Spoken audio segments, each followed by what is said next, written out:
Mais uma vez, boa noite a todos. Boa noite. Que a graça e a paz do nosso Senhor Jesus possa estar em cada coração. Amém? Amém. Que bom que essa noite você está aqui. Isso quer dizer que o Espírito Santo tocou no seu coração e que você está aqui essa noite para aprender um pouco mais da palavra de Deus. Amém? Bom, a gente já está no terceiro dia. A gente já viu a parte introdutória do livro de Daniel. Aprendemos que Daniel ele trata o livro em 2 versos. Depois todo o livro é para tratar dos assuntos específicos da adoração, onde nós conseguimos ver a adoração a Deus, como é que Deus ele quer uma adoração, o papel de um servo adorador, como é que ele deve ser feito. Nós também estudamos as consequências das nossas rebeldias. E hoje a gente vai estudar o capítulo 4 e o capítulo 5.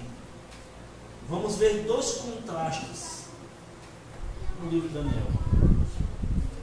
Como diz Salomão, ele diz que há caminhos que para o homem parecem caminhos de vida, né? Mas ao fim vai levar à morte. Na palavra de Deus também diz que Deus coloca 2 caminhos em nossas vidas. Um caminho de vida e o caminho da morte. E pede que nós escolhemos o caminho da vida, o caminho ao lado de Deus. Às vezes parece que a caminhada ao lado de Deus não vai dar certo. Parece que a caminhada ao lado de Deus é mais complicada. Mas a caminhada ao lado de Deus ela é mais gostosa. Quando a gente vence ao lado de Deus, é muita alegria. E Deus nos ensina através dos ensinamentos dos profetas que nós temos que ficar atentos a alguns detalhes. E a gente viu isso ontem, que muitas das vezes quando a gente vai estudar o livro de Daniel, a gente fala no livro, os 6 primeiros capítulos, apenas história, não tem muita coisa, e a gente viu que é bastante diferente daquilo que a gente está acostumado, né? E como eu falei para vocês, a gente não vai fazer aquele estudo tradicional do livro de Daniel. Vamos usar uma abordagem bem diferente. Uma abordagem que vai tratar aquilo que o profeta quer. E o que a gente estuda, o mais interessante, é que às vezes as pessoas criticam a nossa igreja. Criticam a forma como nós interpretamos as escrituras. Mas as pessoas, elas parecem que não querem enxergar aquilo que é tão óbvio, tão simples na palavra de Deus. E quando nós somos confrontados com essa verdade, só tem uma resposta para a gente dizer, igual João Batista, né? Importa que ele cresça e ele diminua. Amém? Com esse pensamento nós vamos hoje embarcar na viagem do tempo. Abra sua Bíblia, o livro de Daniel, capítulo 4, verso 1. Amém? Então, assim como nós estamos, vamos curvar nossa fronte, pedir sabedoria ao Espírito Santo, iluminação a Deus, para que Ele possa derramar o seu Santo Espírito em cada um de nós. Oremos. Maravilhoso, grandioso e eterno Deus, te louvamos, meu Deus, porque a Tua mão poderosa conduz não só a nossa vida, Senhor, mas também todo o universo está em Tuas mãos. Por isso, meu Deus, quando nós estamos diante da Tua presença, Senhor, nós pedimos misericórdia e perdão pelos nossos pecados, para que o sangue do Teu Filho amado Jesus possa nos justificar diante de Ti, Senhor, e nós possamos receber o Teu Santo Espírito. Derrama, meu Deus, a Tua iluminação na vida de cada família que está aqui, de cada membro que está nesse momento aqui, Senhor, porque nós entendemos que precisamos de Ti, precisamos aprender do Senhor o que fazer das nossas vidas. Te agradecemos porque nessa noite já louvamos ao Teu nome. Já te pedimos, Senhor, já te agradecemos com nossos pedidos e nossos agradecimentos. E nesse momento, meu Deus, nós vamos abrir a Tua palavra. Que o Teu Espírito Santo possa ser o nosso professor. Que o nosso coração possa ser aberto, para que nós possamos entender a mensagem e o desígnio que o Senhor quer para cada um de nós. Obrigado, meu Deus. Nós te louvamos porque o Teu amor é infinito por cada um dos Teus filhos. E por isso nós te agradecemos e te suplicamos em nome do Teu Filho amado Jesus. Amém. Daniel capítulo 4, ele começa falando com Nabucodonosor. E diz assim: o rei Nabucodonosor, a todos os povos, nações e homens de todas as línguas que habitam em toda a terra, paz vos seja multiplicada. Olha que coisa maravilhosa. A gente viu ontem um rei arrogante, um rei prepotente. E quando a gente vai olhar agora, é um rei amável, de palavras doces. E quando você começa a ler o capítulo 4, você se pergunta aonde Nabucodonosor se converteu. Em que momento Nabucodonosor teve esse encontro com Deus? E isso serve para nossas vidas, que quando nós encontramos com Jesus, não há outra maneira de a gente se portar, a não ser ceder à sua vontade, a fazer aquilo que agrada a Deus. E aí muitas das vezes, quando as pessoas lêem o livro de Daniel, diz assim: Nabucodonosor se converteu lá no sonho que ele teve no capítulo 2. Vamos ao capítulo 2, Daniel 2, verso 46.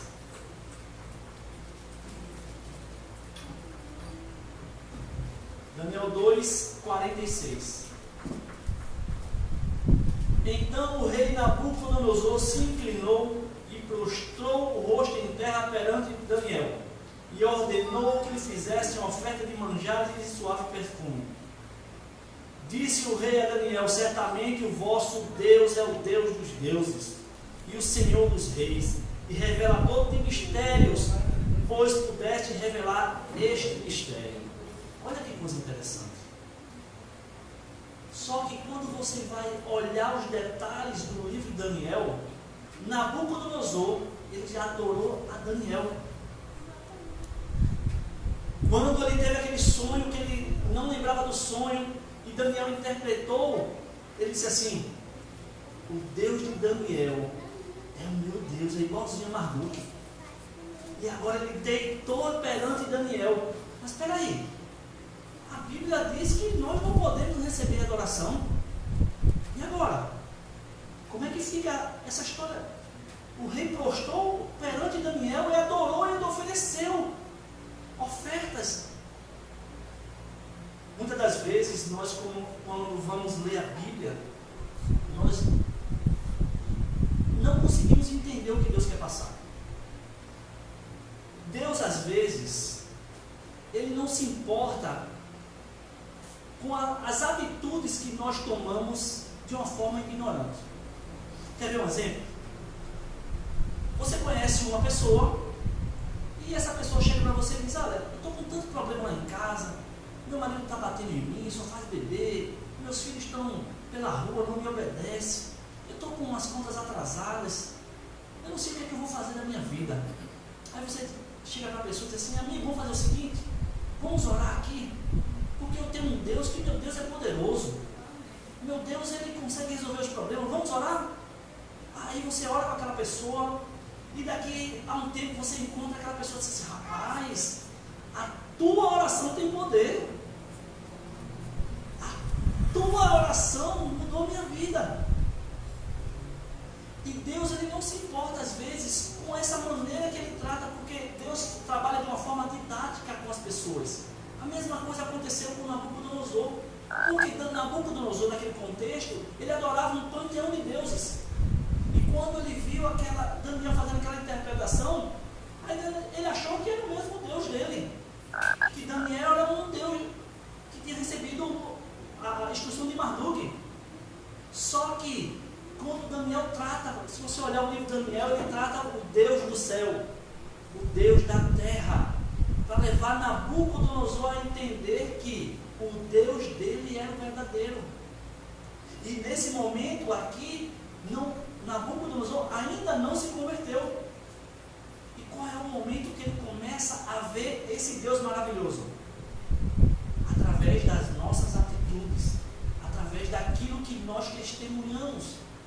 Daniel capítulo 3 e o verso 28. Preste atenção agora. Daniel 3, verso 28.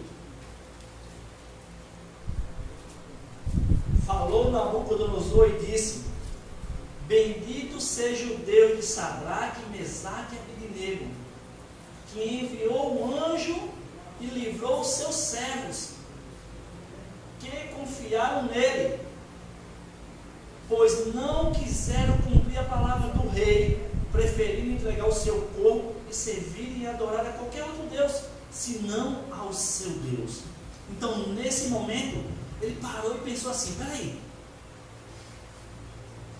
aqui Marduk não entra no fogo não. Se eu botar alguém aqui, Bel não vai entrar no fogo não. O Deus deles aqui são diferentes. E nesse momento Nabucodonosor começa a ter uma visão diferente de Deus. Desculpa. E começa a ver que o Deus dos hebreus é diferente. E ele começa a entender agora que precisa tomar uma atitude na sua vida. E quando aí vamos discorrer agora no capítulo 4.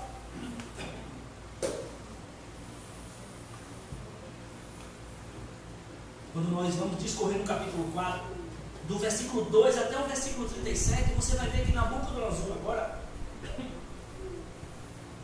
ele faz um relato daquilo que aconteceu com ele. E o interessante é que no capítulo 4, quem foi que escreveu o livro? O capítulo 4 de Daniel? Nabucodonosor. E ele começa a falar assim: pareceu bem fazer conhecidos os sinais e maravilhas que Deus, o Altíssimo, tem feito para comigo. Quão grandes são os seus sinais, quão poderosos são suas maravilhas. O seu reino é reino sempre eterno, e o seu domínio de geração em geração. Olha, a gente olha assim: Nabucodonosor se converteu? Não, ainda não. Porque depois do sonho, que ele teve um sonho lá que ele era uma árvore frondosa, e ele ficou querendo saber a interpretação do sonho. E uma das coisas que nós aprendemos com Daniel é que mesmo a gente tendo a sabedoria de Deus, Daniel não é arrogante. Você vai ver no relato que quando ele vai fazer a interpretação do sonho da árvore para Nabucodonosor, a partir do verso 20, que diz assim: a árvore que viste, que cresceu e se tornou forte, cuja altura chegou até o céu, e que foi vista por toda a terra, cuja folhagem era formosa e seu fruto abundante, em que todos haviam sustento, debaixo do qual os animais do campo achavam sombra, e cujos ramos as aves do céu faziam morada. És tu, ó Rei, que cresceste e viesse a ser forte, a tua grandeza cresceu e chega até o céu, o teu domínio até a extremidade da terra. Quanto ao que viu, ó Rei, um vigilante, um santo que descia do céu e dizia: corta a árvore, destruía, mas a cepa com as raízes deixa na terra atada com cadeias de ferro e bronze. Na erva do campo seja molhada do orvalho do céu, a sua porção seja como os animais do campo, até que passem sobre eles 7 tempos. Aí Daniel, no verso 24, diz: essa é a interpretação, ó Rei. Este é o decreto do Altíssimo, que virá contra o rei, meu Senhor. Olha como a expressão educada que ele trata o rei, mesmo sabendo das consequências. Um servo de Deus, ele não fica feliz com a infelicidade dos outros. E ele, com toda a sutileza, ele foi mostrar ao rei, dizendo: ó Rei, verso 25, será expulso de dentre os homens, e a tua morada será como os animais do campo. Dar-te a comer ervas como os bois, e será molhado o orvalho do céu. Passar-se-ão 7 tempos por cima de ti, até que conheças que o Altíssimo tem domínio sobre o reino dos homens e dá a quem quiser. Uma das coisas que, quando a gente vai olhar, a gente pergunta a qualquer cristão: quem é Deus? Ah, Deus é o Todo-Poderoso. Deus é o Senhor do Universo. Mas lá em casa quem manda sou eu. Olha que contraste. Outra coisa que a gente vê, que às vezes eu fico triste quando eu vejo essa forma de barganhar contra Deus. Deus, eu quero, me dá. Eu preciso. E nunca é, Senhor, seja feita a tua vontade. Será que a tua vontade é a mesma que a minha? E com isso nós aprendemos com Daniel que um servo de Deus, pelo seu testemunho, ele consegue mudar uma nação. Eu falei ontem que nós mudamos o destino da nossa nação, não é protestando, não é indo nas ruas, é orando, é se trancando no quarto e orando e pedindo: Deus, faz a tua vontade, faz aquilo que te agrada. E quando nós vamos fazer o paralelo com o capítulo 5, toda aquela rebeldia que Nabucodonosor mostrou, ele começa agora a entender diferente. E aí no capítulo 5, verso 1, diz assim: o rei Belsazar deu um grande banquete a 1000 dos seus grandes, e bebeu vinho na presença dos mil. Olha só. Que contexto era esse dessa festa? Que contexto? Muitas das vezes, quando a gente vai ler a Bíblia, a gente precisa discorrer toda a Bíblia para entender o que é que a Bíblia está falando. Nada é por acaso. Aqui, esse contexto era de festa. A gente mora no Brasil, né? No Brasil tem um dia chamado 7 de setembro. O que é que aconteceu no dia 7 de setembro? A gente, os adventistas de setembro, eu bati na primavera. Calma, irmã, calma, você que desbravador, né? Pensa logo, desbravador. 7 de setembro. O que é que acontece no 7 de setembro? A independência. O que é que acontece com o governo? Fecha as ruas, faz um desfile, coloca lá os seus tanques de guerra, dizendo assim: olha, a nação é forte, não entra ninguém aqui não, porque se entrar aqui a gente tem uns canhão, um avião passando no céu, né? Mostrando a artilharia, os exércitos. A mesma coisa era aqui. O contexto era de que nós vencemos Jerusalém, e Babilônia é a maior que tem, e não tem ninguém que venha conversar comigo não, porque quem manda aqui sou eu. E aí o que é que ele faz agora?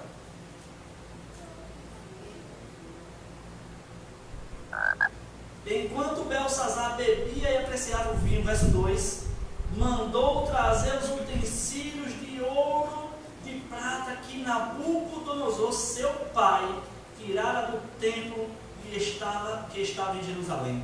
Ele pegou e disse: não, traz aí o Deus de Israel, que a gente vai tomar cachaça nele agora, porque Marduk quem manda aqui, o Deus de Israel serve para a gente beber, e vamos dar louvores aos deuses de ouro, de prata, de bronze, de madeira.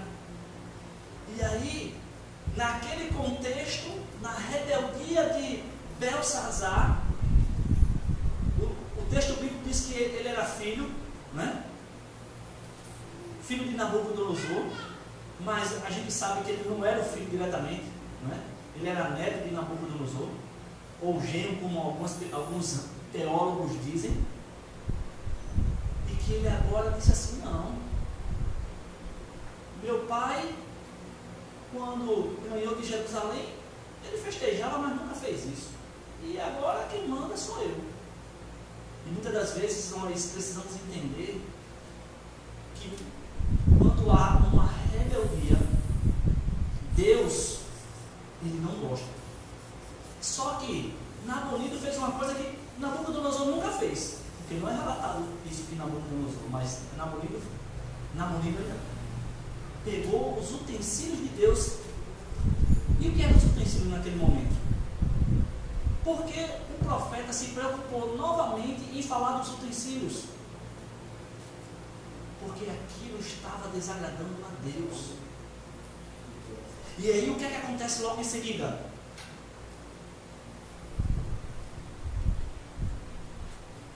Então trouxeram os utensílios de ouro que foram tirados do templo, da casa do Deus que estava em Jerusalém, e beberam neles o rei, os seus grandes, as suas mulheres, as suas concubinas, beberam vinho, deram louvores. Olha só, uma afronta diretamente a Deus. E no mesmo instante apareceram os dedos de mão de homem e escreviam de frente ao candeeiro na caiadura da parede do palácio real. O rei via os dedos que estavam escrevendo, então se mudou o semblante do rei, e seus pensamentos se turbaram. As suas juntas e seus lombos se relaxaram, e seus joelhos batiam um no outro. Ele estava apavorado. Será que ele não sabia o que estava acontecendo? Sabia o que estava acontecendo. Porque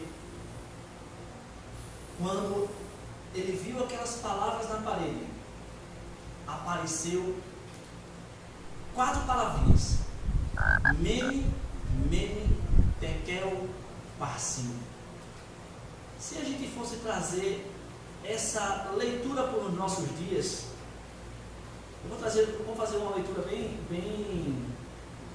livre. Quando a gente está na época de Natal, na época de festa, quando você liga a televisão e alguém quer vender algo, como é que é o comercial da televisão? Insinuante, venha, preço baixo, é para levar a casa toda, de R$10 por 20. A mesma coisa. Deus estava dizendo, olha, Jerusalém era R$50, agora pode qualquer por R$1 pode levar ela porque está acabado. Mene fosse pesado e achado em falta, contado tu fosse, e agora teu reino vai passar para os médios, para os persas. E aí, muita da gente diz, mas Nabonido não sabia o que ele estava fazendo. E aí vamos ver o que o profeta Daniel falou para ele. A partir do verso 16, Nabonido falando, eu porém tenho ouvido dizer de ti que podes dar interpretação e solucionar casos difíceis. Agora, se puderes, leia a escritura e faze-me saber a interpretação. Será vestido de púrpura, terás cadeias de ouro no pescoço e serás o terceiro no meu reino. Olha o detalhe que a gente precisa se aperceber aqui. Agora, no capítulo 2, Daniel recebeu presentes. E muitas das vezes a gente, com a leitura meio dispersiva do texto, diz assim, não, mas o profeta não pode receber em troco de profecia. Só que no capítulo 2 o rei não tinha prometido a ele nada. Mas aqui no capítulo 5 o rei prometeu para ele interpretar isso. Olha a resposta de Daniel agora. Então respondeu Daniel, verso 17, disse na presença dos reis, os teus presentes fiquem contigo. Porque igual Ananias e Safira queriam barganhar com Deus. E ele disse, e dá os teus primos a outro. Todavia lerei ao rei a escritura e lhe farei saber a interpretação. O rei, Deus, o Altíssimo, deu a Nabucodonosor, teu pai, o reino, a grandeza, a glória e a majestade. Por causa da grandeza lhe deu os povos, nações, homens de todas as línguas, tremiam e temiam diante dele. Verso 20. Quando, porém, seu coração se elevou e seu espírito se tornou soberbo e arrogante, olha o que Deus fez. Foi derribado do seu trono real, passou dele a sua glória, foi expulso dentre os homens. Verso 22, aí Daniel começa a discorrer, tu, Belsazar, que és seu filho, não humilhaste o teu coração, ainda que sabia tudo isso, te levantasse contra o Senhor do céu, pois foram trazidos utensílios da casa dele perante ti, e tu e teus grandes, tuas mulheres, tuas concubinas bebesse vinho. Além disso, deste louvores aos deuses de prata, de ouro, de bronze, de ferro, de madeira e de pedra, que não veem, não ouvem, não sabem, mas a Deus em cuja mão está a tua vida e todos os teus caminhos a ele não glorificasse. Então dele foi enviada aquela mão. Disse: agora, Nabonido, não tem mais chance. Porque da mesma forma que aconteceu com o teu pai, aconteceu contigo. Deus, o propósito de Deus é muito lindo. O propósito que Deus tem na vida de cada um é muito bonito. Eu particularmente vou contar uma história pessoal. E quando eu vi o agir de Deus na vida desse homem, um homem chamado Geraldo, ele participou do curso com a gente. E Geraldo, quando a gente começou o curso, Geraldo, ele era um homem muito culto. Ele tinha vindo da Tchecoslováquia. E ele fazia muitas palestras para grandes empresas. E a esposa dele encontrou a mensagem adventista. Recebeu estudos igual eu recebi. Igual a muita gente que recebeu estudos aqui. E a esposa dele disse assim: não, eu também não posso ficar longe desse Deus maravilhoso. E disse: eu vou me batizar na igreja, eu vou começar a fazer os cursos da igreja. E ela foi para esse curso que nós estávamos fazendo. E Geraldo, apesar de acompanhar a sua esposa, que tinha, eu acho que por volta de 67, 70 anos de idade, eu não preciso bem agora, e ele sempre acompanhava em todas as programações. E eu lembro bem que estava lá, todos reunidos na sala, o pastor Josimar fazendo uma explanação, e ele disse assim: eu não creio nesse Deus. E ele levantou ferronhamente e disse: não, mas a Bíblia só trata dos assuntos que interessam a ele. Porque existem outras dinastias, a chinesa, e começou a discorrer sobre as dinastias, sobre os reis, sobre toda a história bíblica. E naquele momento, como acontece com cada um de nós, cada um pega a Bíblia, né, quer falar e quer levantar. E houve aquele momento onde parecia que nada ia dar certo. Ele parecia Nabucodonosor. Naquele momento ele dizendo não, que é assim, e todo aquele momento ficou muito tenso. E eu lembrei de uma frase do irmão chamado Sebastião, um irmão humilde, que uma vez ele dizendo assim: rapaz, a gente tem que respeitar todas as pessoas, porque Deus respeita. E eu pedi a palavra ao pastor, disse: pastor, eu posso falar?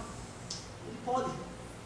Eu disse: gente, essa é a opinião do Geraldo, e Deus respeita, e nós temos que respeitar. Se ele não crê em Deus, louvado seja o nosso Deus, que Deus vai respeitar a opinião dele, e nós temos que respeitar. E Geraldo continuou indo ao curso. O curso durou 1 ano e meio mais ou menos. E Geraldo sempre foi aos cursos. Todo domingo ele estava lá com a gente. Todo domingo ele estava lá com a gente. E próximo de acabar o curso, teve a confraternização. A gente foi para a confraternização. Minha esposa estava lá comigo, meus filhos. E eu cheguei próximo da esposa de Geraldo e disse assim: como é que está Geraldo? Ela fez isso: irmão, graças a Deus, Geraldo já está lendo a Bíblia. Amém. Geraldo, ele já me acompanha nas orações. E aí acabou o curso, cada um volta à sua vida normal, ao trabalho.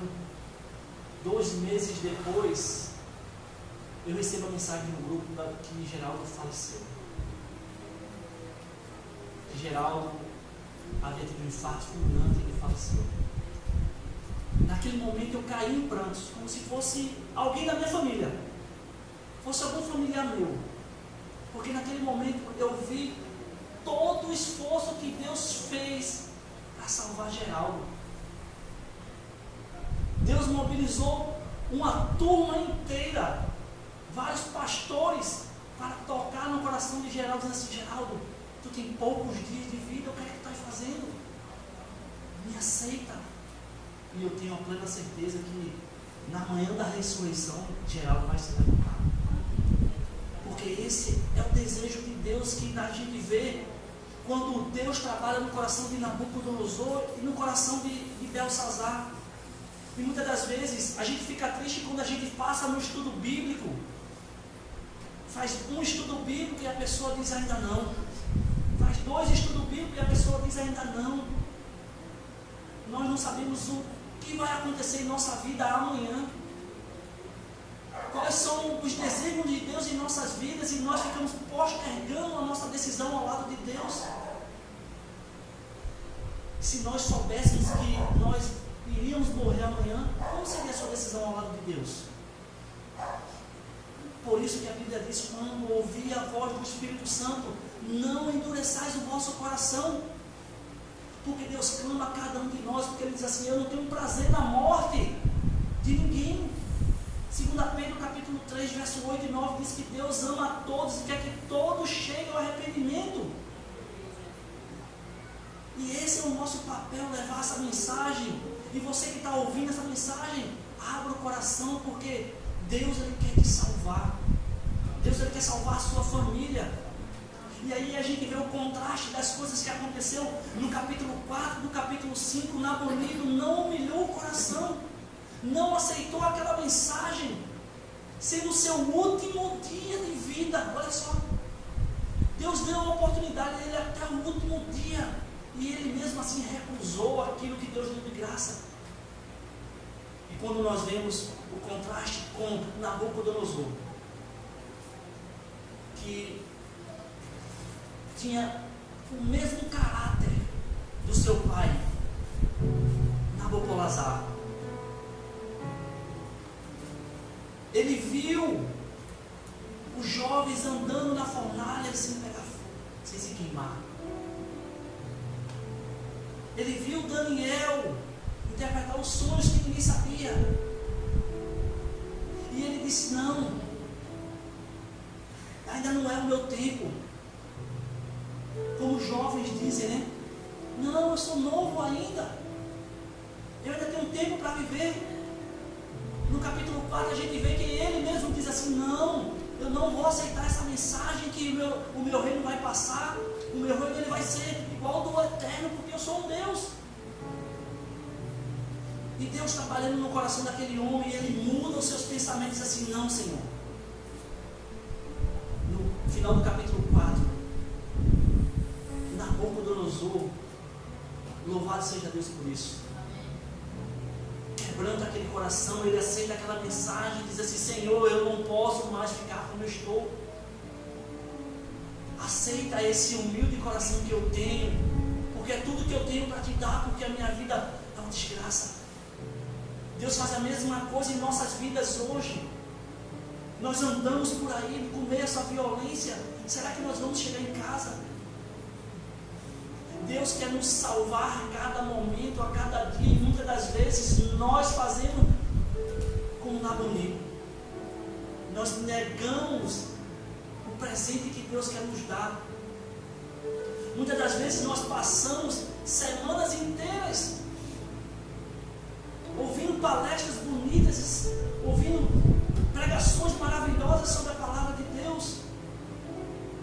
E às vezes nós não tomamos a decisão que Deus quer que nós tomamos.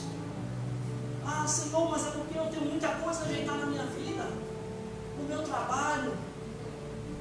Ontem, quando eu cheguei aqui, eu também estava aflito. Porque eu tinha uma reunião de trabalho às 9 horas. E vieram me falar da reunião às 5 da tarde, me confirmaram. E eu disse, eu não posso ir. Porque eu tenho um compromisso maior com meu Deus. Louvado seja Deus por isso.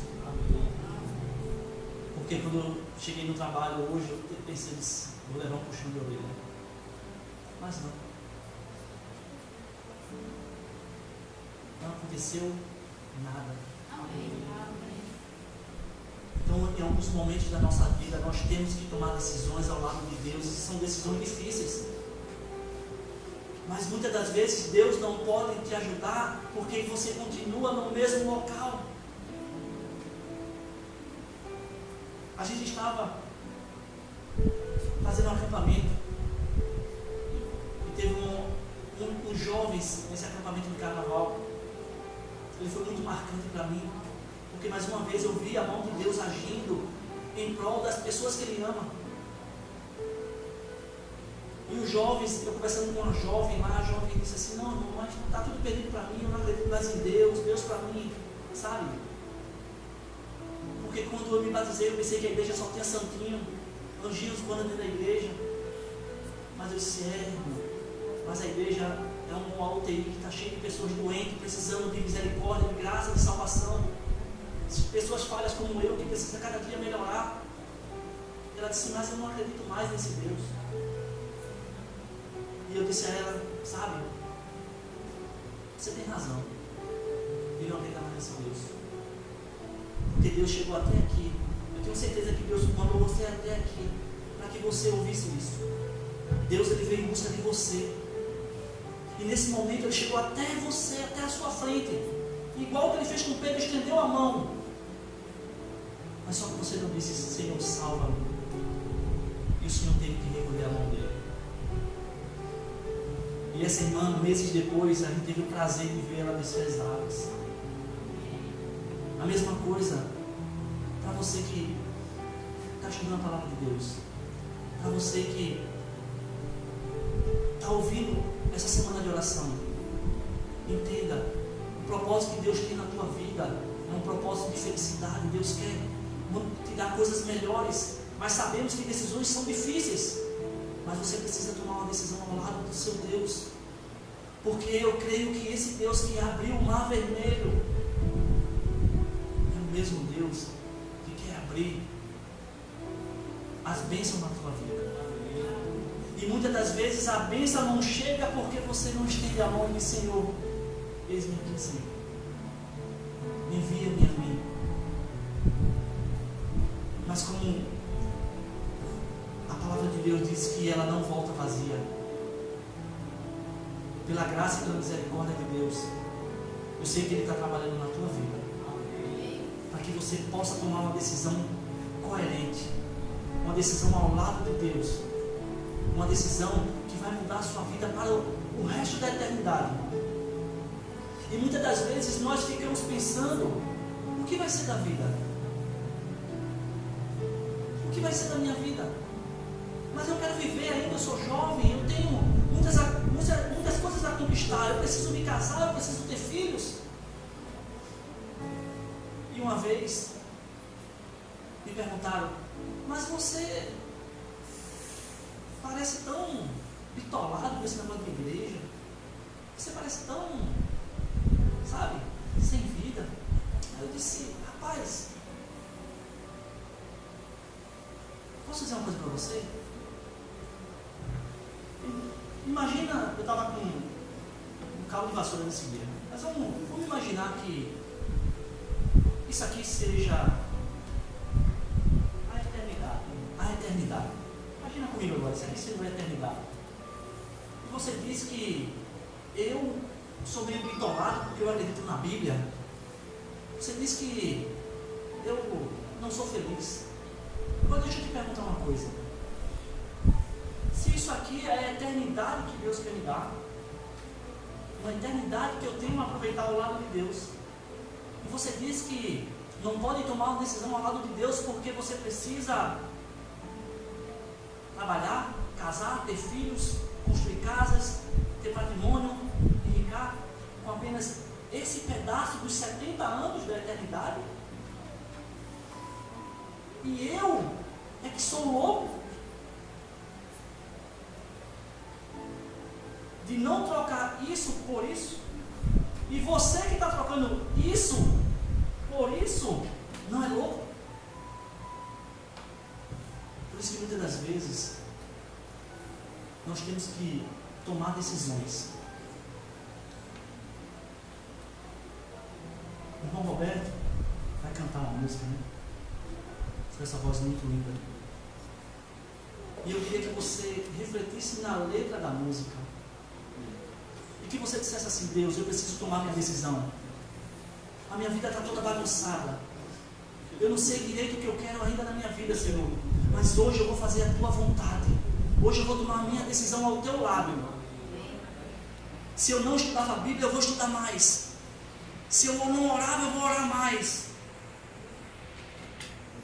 Para que o Senhor possa mudar a minha vida e me dar